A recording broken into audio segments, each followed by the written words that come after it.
میں نے ہمارے ایک مخلص ہیں، انہیں وہ اپنا نیا مکان بنا رہے ہیں، 3 مکان بنا رہے ہیں ان کی فیملی. میں نے انہیں ایک عمل بتایا، آج آپ کو ہی بتا دوں، طرفت عین پہ یاد آئی بات. ذرا یہ عمل غور سے سنیے گا، ہر اس شخص کے لیے جو نیا مکان چاہتا ہے، نیا مکان بنا چکا ہے، نئے مکان میں رہ رہا ہے یا نیا مکان بنائے گا.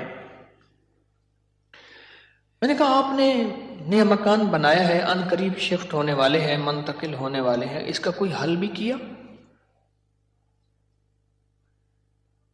کہ سب سے پہلے اس نئے مکان میں 3 نقصانات ہیں، اور آپ نے ایک بات اکثر سنی ہوگی، ہمیں گھر راس نہیں آیا، مکان شفٹ کیا، یہ حادثہ، یہ واقعات، جانی نقصان، مالی نقصان، پریشانیاں، مشکلات، مسائل، ہمیں نہ لوگوں کی نظر کھا گئی، یا یہ فلاں فلاں، آپ نے سنا ہوگا. آج میں اس کا راز بتاتا ہوں، یہ ہمیشہ راز یاد رکھیے گا، اور میری یہ بات ضرور پھیلائیے گا، بتائیے گا، لوگوں کا نفع ہو جائے گا، بھلا ہو جائے گا. نیا مکان جب بھی بنتا ہے، اور جتنا خوبصورت ہوگا، جنات کو بڑا پسند آ جاتا ہے.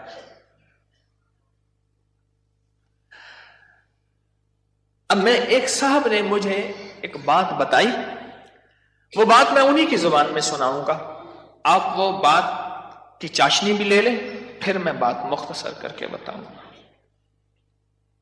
اما بالا کو قرآن پڑھیں دیا، یہاں تک سمجھ آ گیا؟ بچوں کو قرآن پڑھاتی تھی اما. تو ہم نے نیا مکان بنایا، اما نے یہ ڈٹھا، اما کہندی ہے ون حافظ کوئی درخت دی ساوی لکڑ بھنا، چمک بھنا، شاخ توڑ کے لیا تازہ. اما تازہ چاخ لو کے اوپر چڑھ گئی، نیت دی مار پوے، خدا خراب کر رہے، گلو سڑو، میرا گھر تک نظر یہاں، نکلو تم، نکلو. کرے اما ایسی دیواروں کو مار رہی، ایسی. ہم نے کہا یہ پتا تھا اما کے پاس جنات بھی پڑھتے ہیں، آتے بھی ہیں، اما جنات کا دم بھی کرتی ہے، ہدیے کھانے وغیرہ بہت آتے تھے ان کے گھر. میں نے بھی اما کو دیکھا ہوا تھا، وہ میری نانی اما کی بہن بنی ہوئی تھی، ایک دوسرے کو ہدیہ دینے لینے کرنے. نانی اما کی طرف سے ہدیہ تھوڑے جاتے تھے، ادھر سے زیادہ جاتے تھے، کہ نانی اما کی جیب سے جاتے تھے، ادھر سے ہدیہ آتے تھے، تو اتنے ہوتے تھے کہ وہ تقسیم ہوتے تھے. تو کہ نانی اما، میری اما نے نا مار مور کے ہانپتی کانپتی اما آ گئی، کہہ رہے بس نکل گئی. اما کیا ہے؟ کہہ رہے نیا مکان بنایا، ان کو اچھا لگا، گزرے جا رہے تھے، اوپر جو سیڑھیوں کی بمٹی تھی وہاں جا کے انہوں نے اپنا ٹھکانہ لگا دیا، مٹی لینے پہ ہاں اپنی اپنا سامان لگا رہے تھے، تو مجھے نظر آ گئے، نکال کے آئی ہوں. اچھا یہ ایک نہیں کئی واقعات ہیں. آپ کے گھر میں بہترین گھر بنا، اور آپ کے گھر میں گندی کیچڑ کے 5-10 کتے، جو گرمیوں میں نا آپ نے دیکھا ہوگا نالیوں میں کتے بیٹھے ہوتے ہیں، بڑی ساری زبان نکال کے ہانپ رہے ہوتے ہیں، گندی نالی میں پانی گزر رہا ہوتا ہے تو ان کا جسم کچھ ٹھنڈا ہوتا ہے. وہ گندی نالی والا کتا جب اٹھ کے نا اپنے بدن کو چھاڑتا ہے تاکہ کیچڑ وغیرہ، آپ کے گھر میں کتوں کا ریوڑ گھس آئے گندے، تو گھر میں کیچڑ ہوگی یا عطر کی بارش ہوگی؟ بدبو، غلاظت، نجاست، خباثت، یہی کچھ ہوگا، اور کیا ہوگا؟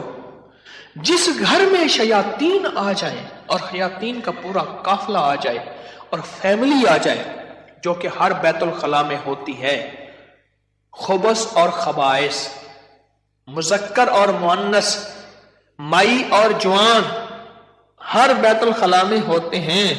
جو جتنا بیت الخلاء کو ٹائلیں لگا دے، لگژری بنا دے، ہمیں دھوکہ ڈال دیا اس ٹائلوں نے اور شیشے نے اور کمکموں نے. میرے کملی والے نے فرمایا ہر بیت الخلاء میں فیملی رہتی ہے. بھائی میاں بیوی ہوگی تو بچے ہوں گے نا، تو میں فیملی ایسے تو نہیں کہہ رہا. خبث اور تو سب سے پہلے تو جنات، شیاطین. دوسرا جو ہوتا ہے، جو روگ لگتا ہے، دوسرا جو روگ لگتا ہے وہ خود مزدوروں اور لیبر کا روگ لگتا ہے. غور سے سنیے گا، کتابوں میں لکھا ہے اپنے دھوئیں سے اپنے پڑوسی کو تکلیف نہ دو. اگر تم نے کوئی مسالہ دار چیزیں، اسپائسی چیزیں، لذیذ چیزیں بنائی ہیں اور تمہارے پڑوسی کو یہ قدرت حاصل نہیں تو اس کو تکلیف نہ دو. پانی شوربے میں زیادہ ڈال دو، کچھ اس کو دے دو. اور کتابوں میں یہاں تک لکھا ہے کہ پھلوں کے چیزوں کے چھلکوں سے پڑوسی کو تکلیف نہ دو. اگر کوئی اچھی اعلیٰ چیزیں کھائی ہیں تو اپنے پڑوسی کے گھر سے دور رکھو، اس بیچارے کو تکلیف ہوگی کہ اللہ میری جیب میں بھی ہوتا میں بھی کھاتا. یہ جو غریب لیبر آتی ہے، لیبر تو غریب ہی ہوگی نا، مستری مزدور، ان کی نظر کھا جاتی ہے، ان کی نظر کھا جاتی.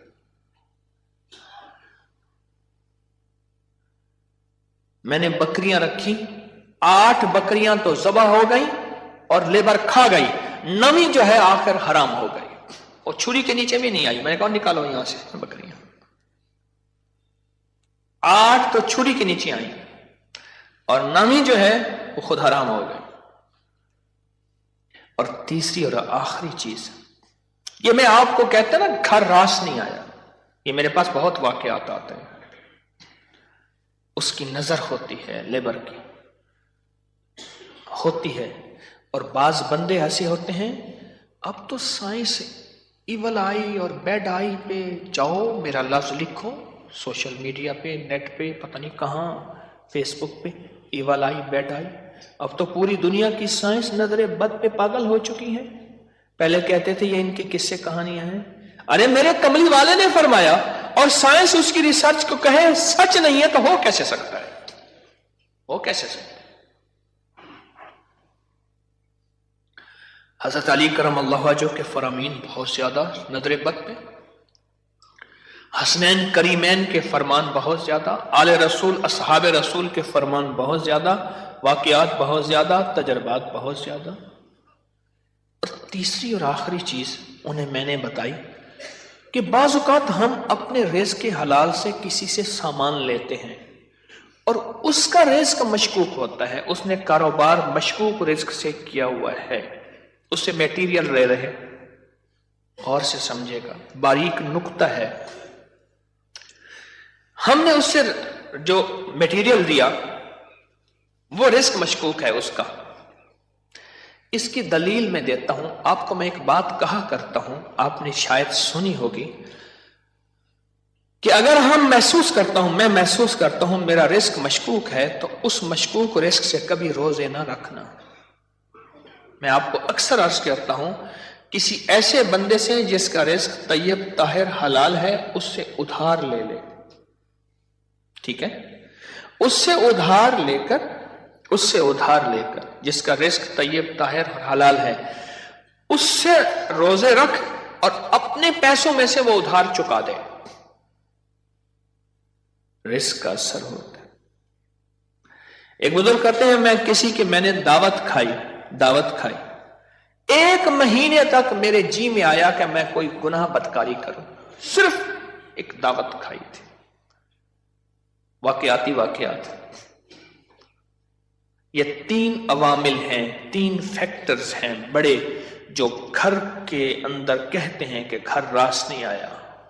اس کا حل کرنا ہے صدقات، خیرات، اعمال، تسبیحات اور ذکر کے ذریعے. اس کا حل کرنا ہے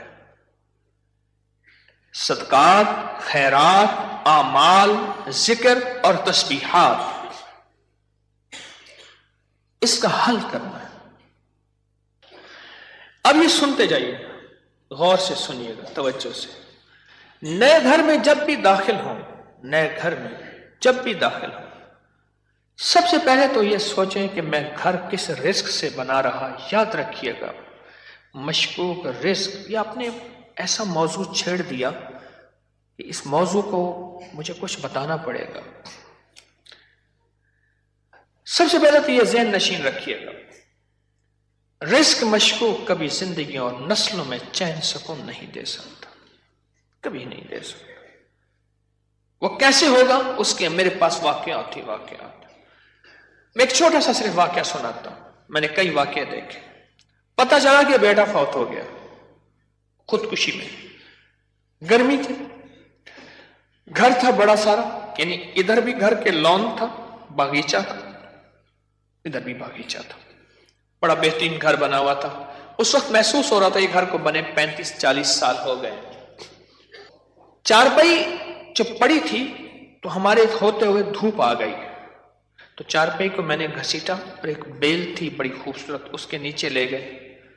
ایسی وہ بندہ رو رہا تھا، وہ اپنے علاقے کا مجسٹریٹ تھا، میں نے اس کی مجسٹریٹ دیکھی ہے۔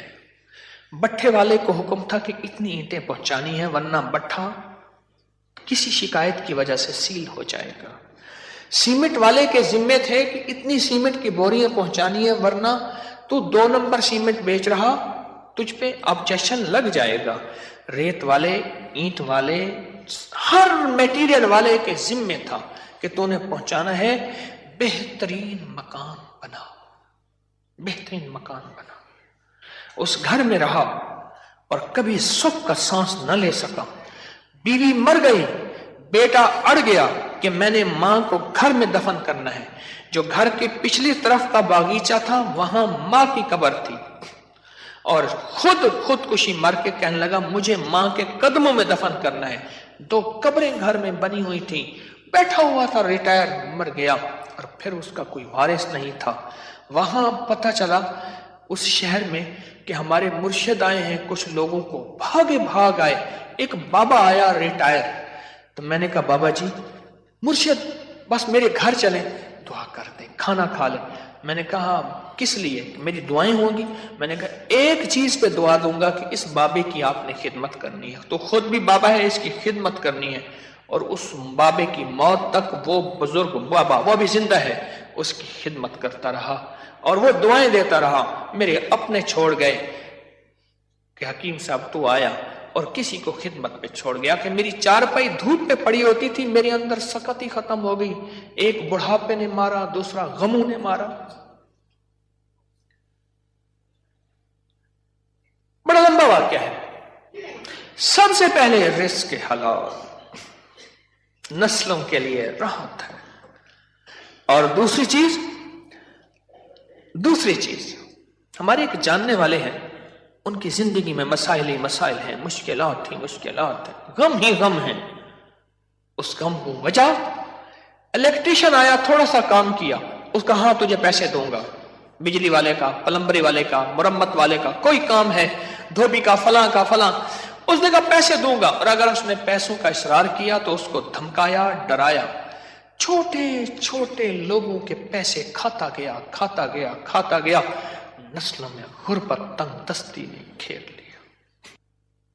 اب مجھ سے اعمال پوچھتے ہیں، اور رزق وہ ہوا جو کالا ہوا، دھن کالا ہوا، اور جس میں غریبوں کی آہیں ہوئیں، تو میں کتنے اعمال کر کے اس گھر میں کیسے سکون پائے گا؟ مجھے بتا تو صحیح۔ اس کی مثال پتہ ہے کیا ہے؟ خنزیر کو بڑے خوشو خضو سے لٹا کے کہتا ہے بسم اللہ اللہ اکبر، تو خنزیر حلال ہو جائے گا۔ کتے کو لٹا کے تو کہے بسم اللہ اللہ اکبر، چھری بھی تیز ہو، قبلہ رخ بھی ہو، باوضو بھی ہو، اور تکبیر بھی پوری پڑھ، تو کتا حلال ہو جائے گا؟ خنزیر حلال ہو جائے گا؟ نہیں ہوگا۔ کوئی بات نہیں، گھر چھوٹا ہے، کوئی حرج نہیں۔ ان چیزوں کے خیال کر کے اب عمل بتا رہا ہوں۔ گھر میں 81 دفعہ سورت یاسین، جب نئے گھر میں داخل ہوں 81 دفعہ سورت یاسین مل کے بیٹھ کے خود پڑھیں، کرائے کے بندے جمع نہ کریں۔ 81 دفعہ سورت یاسین، اول آخر 7 بار درود پاک، ہر دفعہ بسم اللہ الرحمن الرحیم مل کے پڑھ لیں۔ ایک دوسرا، ہر کونے میں 11 دفعہ آیت الکرسی مل کے پڑھ لیں۔ کوئی اس کونے میں گھر کا بندہ پڑھ لے، کوئی اس کونے میں، گھر کے چاروں کونے میں 11 دفعہ آیت الکرسی، اور ایک دفعہ گھر کے درمیان میں 11 دفعہ آیت الکرسی 2، اور گھر کے چاروں کونوں میں 3 دفعہ اذان